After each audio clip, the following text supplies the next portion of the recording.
제가 벌써 거의 30년 다 돼 가는 일인 것 같아요.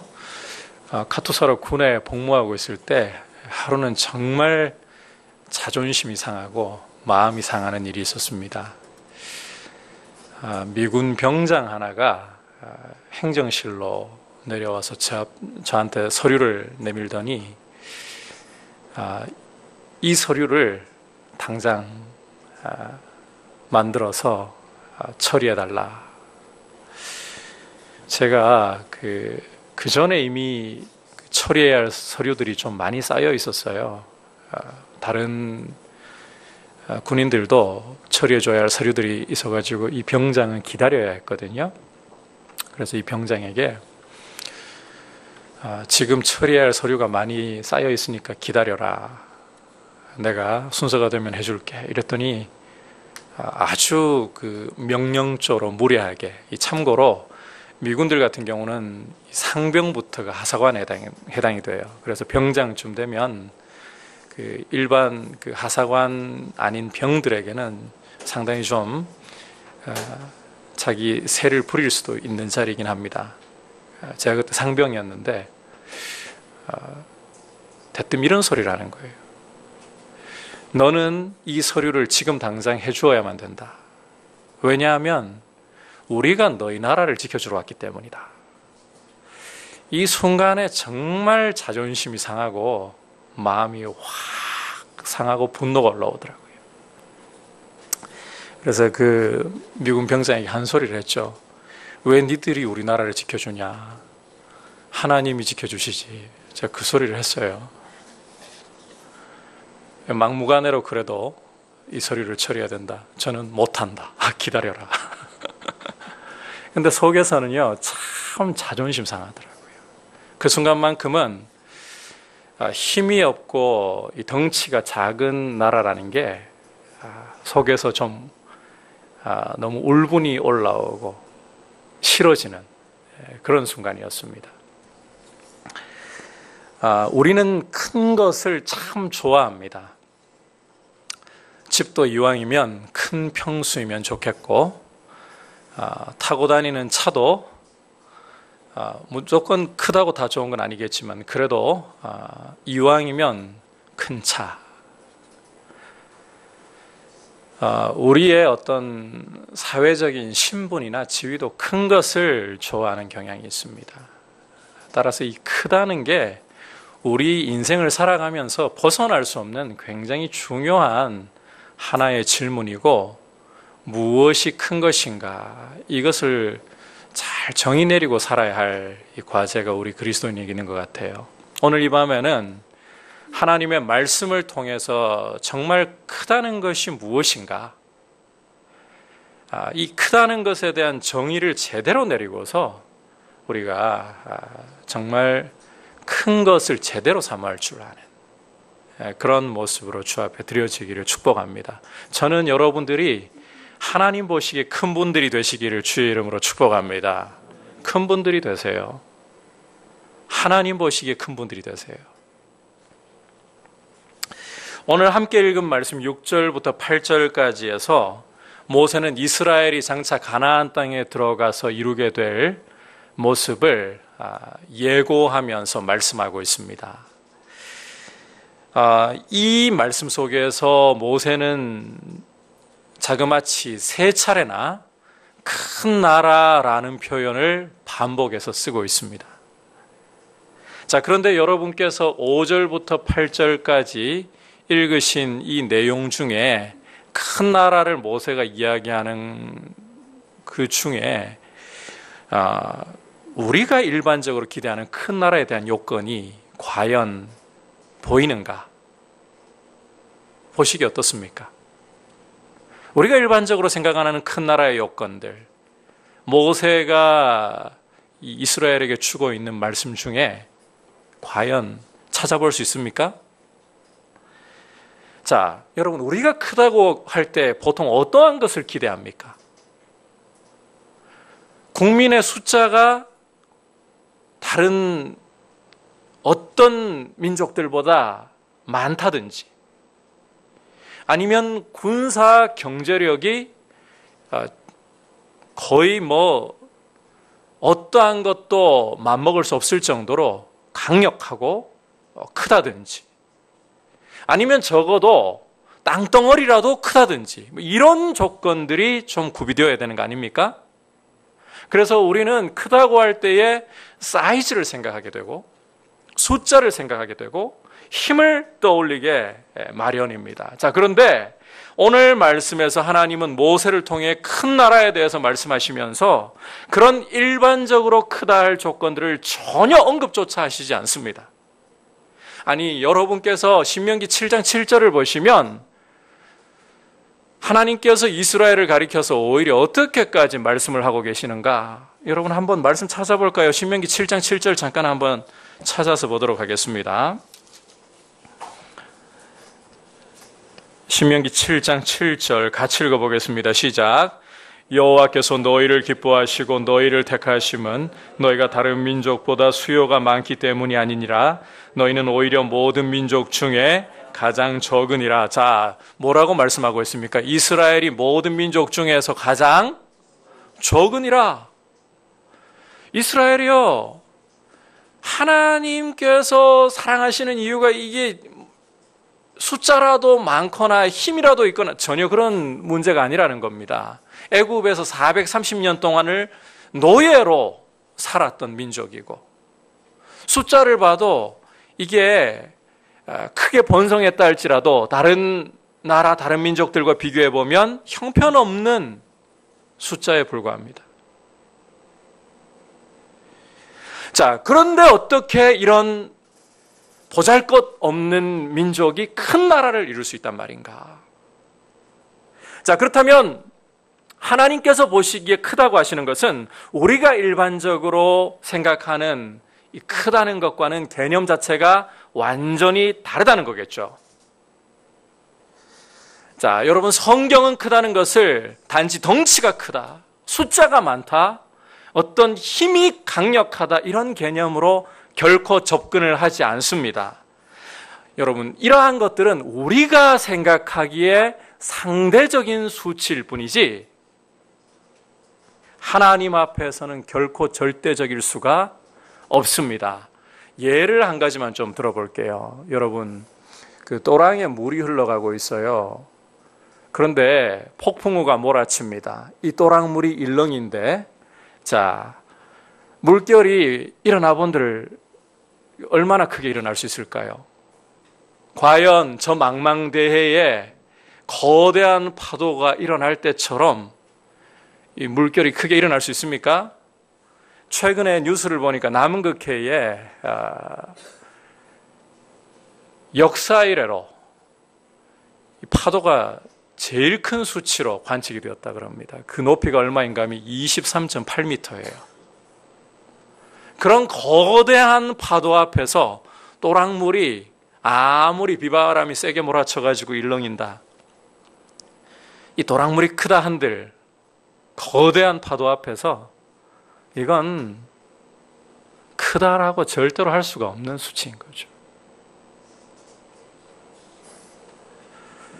여러분, 하나님은 저 광대한 우주도 말씀으로 불러내신 분이십니다.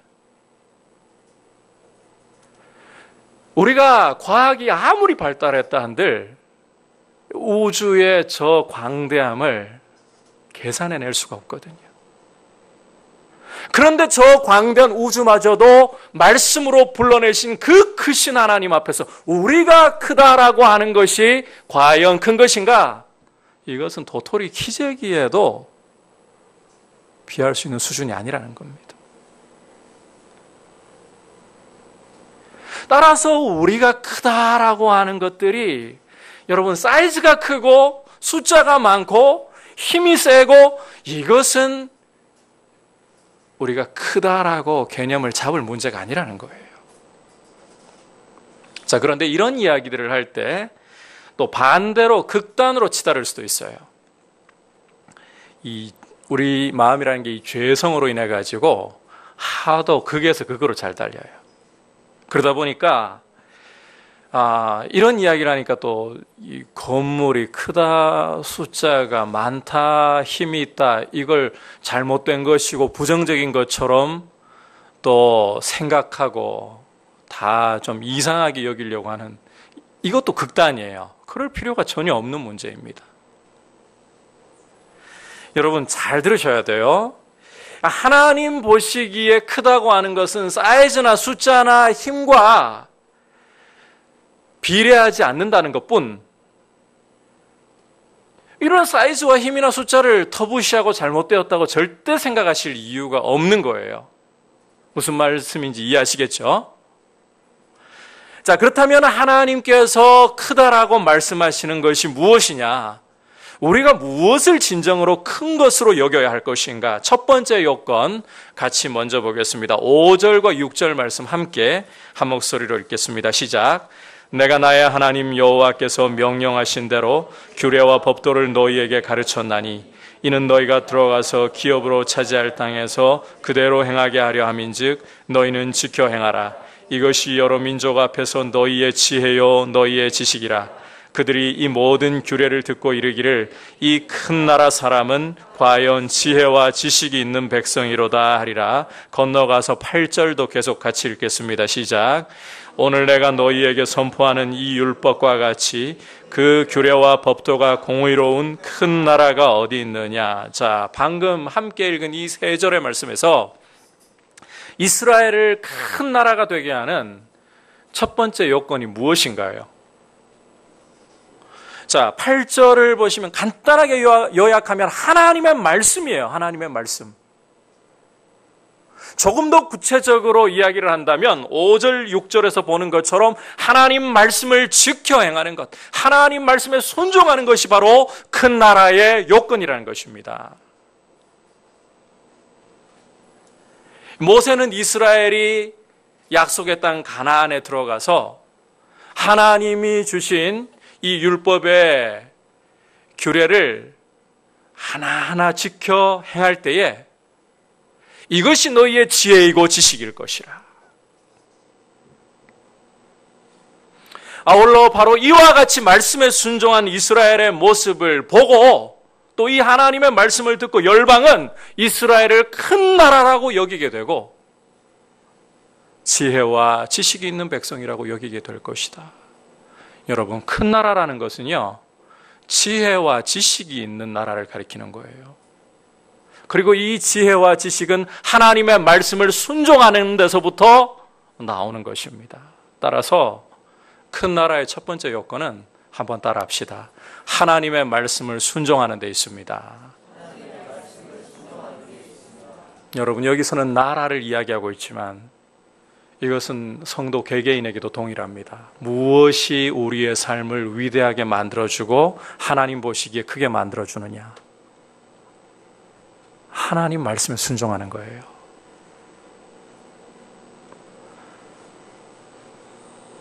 다시 한번 따라합시다. 하나님 말씀에 순종하는 것이 하나님 보시기에 큰 것입니다. 여러분 믿으십니까? 정말 그래요. 무엇이 큰 것이냐? 하나님 말씀에 순종하는 것이에요. 두 번째 요건, 자, 큰 나라를 이루는 두 번째 요건 7절 함께 읽겠습니다. 시작. 우리 하나님 여호와께서 우리가 그에게 기도할 때마다 우리에게 가까이 하신과 같이 그 신이 가까이 함을 얻은 큰 나라가 어디 있느냐? 자, 방금 읽은 이 말씀에서 이제 두 번째로 보여주는 큰 나라의 요건이 무엇입니까? 기도로 하나님을 의지할 때마다 하나님이 가까이 해주시는 것입니다. 여러분, 큰 나라는 하나님이 기도를 들으시고 가까이 해주시는 것이에요. 이게 그 나라의 요건인 거예요.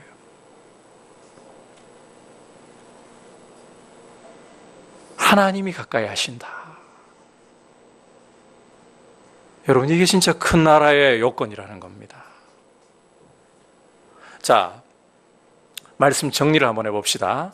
큰 나라의 요건 두 가지 뭐라고요? 첫 번째는 말씀을 순종하는 것입니다. 두 번째는 기도함으로 하나님이 가까이 하심을 입는 것입니다. 여러분, 우리가 크다고 생각할 때에 적어도 우리 이 가치관과 사고를 꽉 사로잡고 있는 게 이 현대 사회에서는 돈이 있어야 된다는 거예요. 어디 나가가지고 좀 남들에게 꼴리지 않을 만큼 돈을 가지고 있어야 누구를 만나도 어깨에 힘 좀 주고 좀 당당하게 나를 과시하면서 이 돈이 없으면 적어도 이 자존심을 좀 세울 뭔가가 있어야 크다라는 생각을 가져요. 그래서 이 졸업장이라도 좀 괜찮은 대학 졸업장을 따야지. 여러분, 우리가 이런 크다는 일반적인 생각에 꽁꽁 묶인 나머지 우리는 이 거룩한 공동체 안에서도 때로는 있는 사람과 없는 사람들 사이에도 은근히 이 우월감과 위축감이 일어날 수도 있고 부러워하고 또 은근히 이 자랑을 하는 이런 일들이 일어나곤 합니다. 그래서 우리가 나름대로 우월감을 가질 수가 없다라는 생각이 든다면 자녀들에게 투자를 합니다. 우리 자녀들이라도 성공의 길을 갈 수 있도록. 부모가 공부는 못해도 자녀들한테는 공부하라 그러잖아요. 안 그러시죠?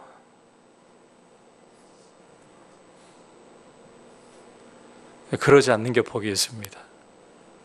공부하라고 하는 이유는 달라야 돼요. 하나님이 너희에게 주실 기회를 너희가 최선을 다해서 잡기 위해서 공부를 하라고 해야 돼요. 부모가 못 이룬 성공을 자식들이 대신 이루어가지고 남들한테 꿀리지 않는 삶을 살라고, 그래서 자식들에게 좋은 대학 가라, 좋은 직장 취직해라, 성공적인 삶을 살아야 된다. 여러분, 그러한 것들이 우리도 모르는 사이에 이 크다라는 것에 대한 세상 가치관이 우리를 꽁꽁 둘러싸고 묶고 있기 때문에 나오는 습관들 아닌가요? 그런데 오늘 하나님의 말씀을 통해서 우리는 크다는 개념을 바꿔야 됩니다. 여러분, 하나님 보시기에 큰 것은 하나님 말씀에 순종하는 것입니다. 하나님을 의지하고 찾을 때마다 하나님이 우리를 가까이 해주신 이것이 큰 것입니다. 우리 주님께서 보여주신 모습과 말씀도 동일하게 이 사실을 증명하고 있어요.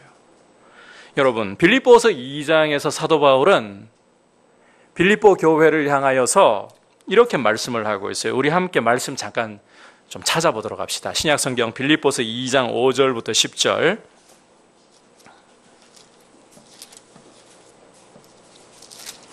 빌립보서 2장 5절부터 10절, 319페이지입니다. 신약 319페이지. 빌립보서 2장 5절에서부터 10절까지 한 목소리로 보겠습니다. 시작. 너희 안에 이 마음을 품으라. 곧 그리스도 예수의 마음이니 그는 근본 하나님의 본체시나 하나님과 동등됨을 취할 것으로 여기지 아니하시고 오히려 자기를 비워 종의 형체를 가지사 사람들과 같이 되셨고 사람의 모양으로 나타나사 자기를 낮추시고 죽기까지 복종하셨으니 곧 십자가에 죽으심이라. 이러므로 하나님이 그를 지극히 높여 모든 이름 위에 뛰어난 이름을 주사 하늘에 있는 자들과 땅에 있는 자들과 땅 아래에 있는 자들로 모든 무릎을 예수의 이름에 꿇게 하시고. 자, 여러분, 이 말씀 속에서 예수님이 가장 뛰어난, 가장 크신 이름을 얻게 되신 것이 무엇을 통해서입니까? 자기를 비우시고 하나님의 본체이시나 하나님과 동등하신 분이시나 자기를 비우시고 사람이 되셨고 뿐만 아니라 자기를 낮추사 십자가에 죽기까지 복종하셨기 때문이라. 어디에 복종하셨다는 겁니까? 아버지의 말씀에 철저히 복종하셨다는 거예요. 여러분, 이렇게 예수님도 아버지의 말씀에 철저히 죽기까지 복종하셨을 때 하나님은 그를 죽은 자 가운데서 살리셔서 모든 입술이 예수를 주라 시인하게 하시고 모든 무릎이 그 앞에 꿇게 하셨어요.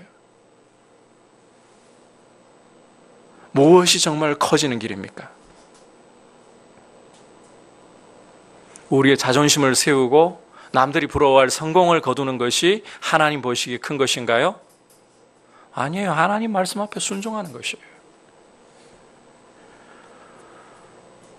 예수님이 예루살렘에 입성하셨을 때에 제자들은 기대감으로 부풀어 있었습니다. 가슴이 얼마나 부풀어 있고 두근거리는지. 이제 머지않아서 예수님이 로마의 압제를 몰아내시고 과거 다윗과 솔로몬 시대의 영광을 이제 이스라엘에 재현하실 것이다. 하루는 야고보와 요한 형제가요, 어머니 치맛바람을 등에 업고는 예수님께 찾아와가지고 주님의 나라가 임할 때에 우리에게 좌의정 우의정 자리 좀 주십시오. 청탁을 하는 거예요. 이걸 보고 나머지 10 제자들이 열받았어요. 이 마음 한켠에 쌓여있던 것들이 폭발하기 시작하는 거예요. 눈치만 서로 보고 있었거든요. 누가 큰 공을 세워서 제대로 큰 자리 하나 차지해볼까? 이 터져 나오면서 제자들끼리 싸우기 시작하는 거예요. 주님이 이 모습을 보시고는 제자들에게 뭐라고 말씀을 하시는가? 마태복음 20장 25절부터 27절까지 이것도 찾아보도록 합시다. 마태복음 20장 25절에서 27절. 네, 20장 맞습니다. 마태복음 20장 25절에서 27절. 수요 예배 때는 성경을 이렇게 찾아야 제맛입니다. 자, 찾으셨으면 한 목소리로 보겠습니다. 시작.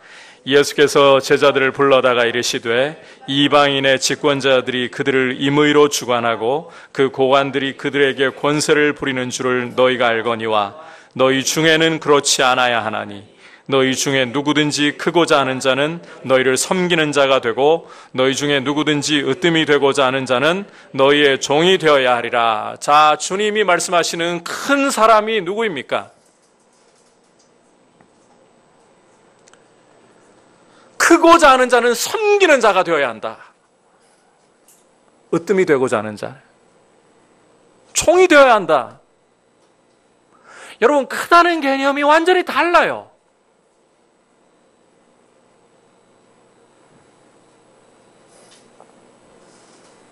우리가 이 말씀을 사실은 오늘 말씀 어려울 거 하나도 없습니다. 복잡할 것도 없습니다. 그런데 문제는 뭔가 하면 이 세상의 가치관과 사고가 우리를 너무 꽉 잡고 있다는 거예요. 크다는 것이 무엇인가? 우리는 가장 크신 하나님의 자녀들입니다. 여러분, 하나님이 여러분을 사랑하시고 독생자를 십자가에 못 박아 그 피로 죄에서 건져내셨고 하나님 앞에 의롭게 설 수 있도록, 자녀로 설 수 있도록 은혜를 주셨습니다. 그 하나님, 가장 크신 하나님을 아버지로 모시고 있기 때문에 여러분, 성도는 기본적으로 예수 안에서, 하나님 아버지 안에서 큰 사람들인 줄 믿습니다. 그렇다면 하나님 보시기에 큰 것을 우리가 크게 여길 줄 알아야 돼요. 여러분, 오늘 말씀에서 오해하지 마십시오. 여러분이 돈 많이 열심히 버는 거 잘못되었다는 이야기를 하자는 거 아닙니다. 성도는 자신에게 주어진 자리에서 최선을 다하면서요, 경제활동 성실하게 하셔야 돼요. 단 정직한 방법으로 하나님이 재물을 얻게 하신다면 재물을 많이 모으십시오. 그런데 왜 그 재물을 모으는지는 생각하고 사셔야 돼요. 하나님이 여러분들에게 성공을 허락하신다면 그 성공을 조금 더 부정적으로 여길 필요가 없습니다. 하나님이 주시는 그것도 하나의 은혜입니다. 따라서 여러분들이 하나님이 주시는 기회를 가지고서 거둘 수 있는 성공들을 거두려고 하십시오. 단 그 성공을 가지고 무엇을 위해 살아야 할 건지를 생각하고 사셔야 돼요. 그런데 여러분, 많은 돈과 많은 성공이 큰 것을 말하는 것이 아닙니다. 성경은 사이즈나 숫자나 힘을 가지고 크다라고 말하지 않습니다. 오히려 하나님의 말씀을 경외함으로 순종하느냐, 하나님을 가까이 함으로 하나님의 가까이 하심을 입느냐. 여러분, 우리는 기본적으로 광대하고 크신 하나님 안에서 세상에서도 중앙에 서 있는 큰 백성들입니다. 이 큰 백성들이 제대로 큰 것을 잡아야죠. 큰 것을 잡으시길 축복합니다.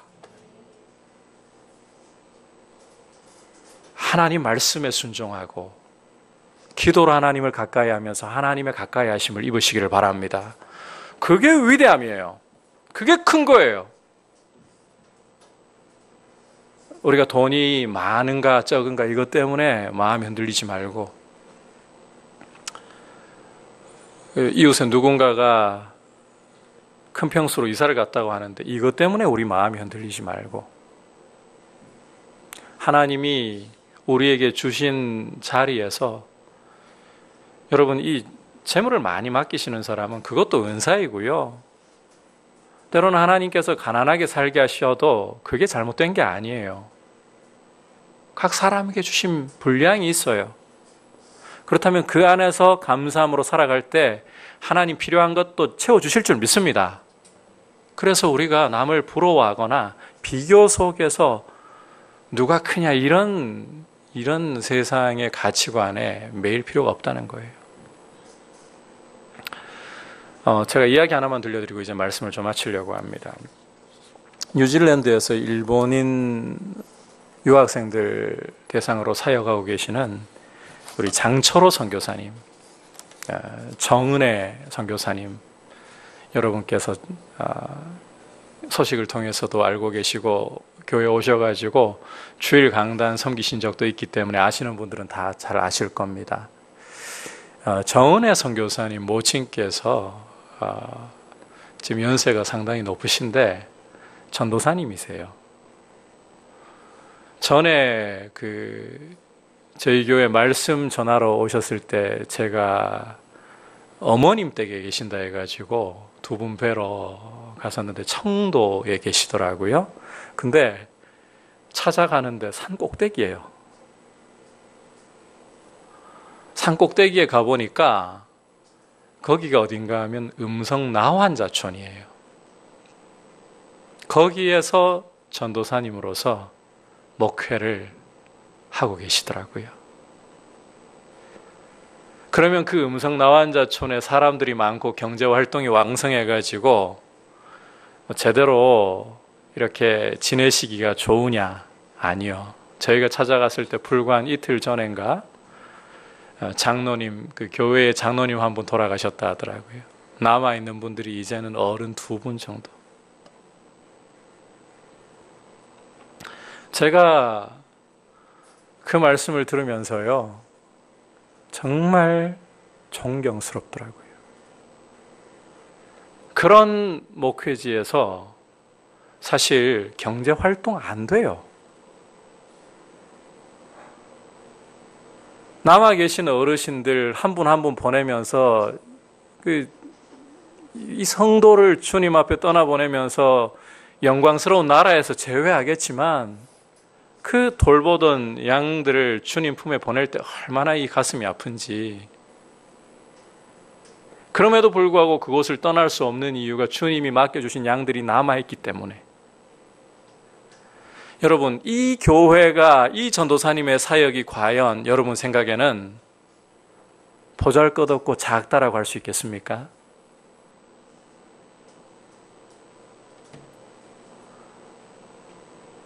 심지어 우리는 목회자들부터가 크다는 것에 대한 생각을 잘못하고 제대로 못 보여준 경우가 너무 많습니다.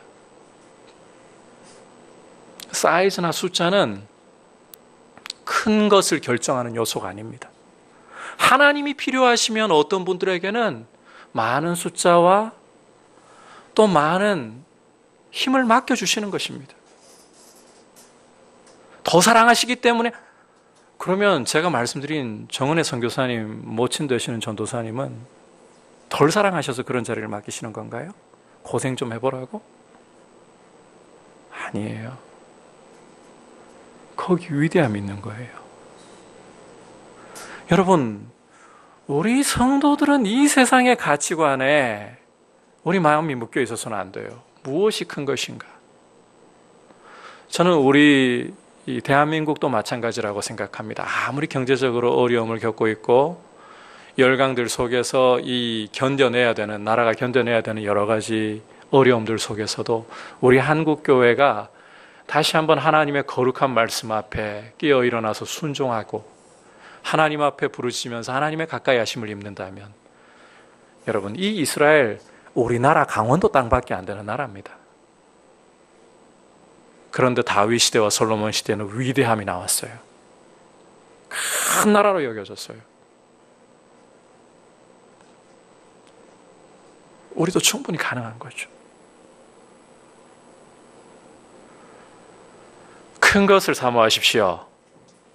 그런데 큰 것을 사모하는 것이 하나님 보시기에 큰 것을 사모하시기를 바랍니다. 그래서 하나님 앞에서 큰 사람이 되십시오. 위대한 사람들이 되십시오. 자녀들에게도 이런 위대함을 가르치시기를 바랍니다.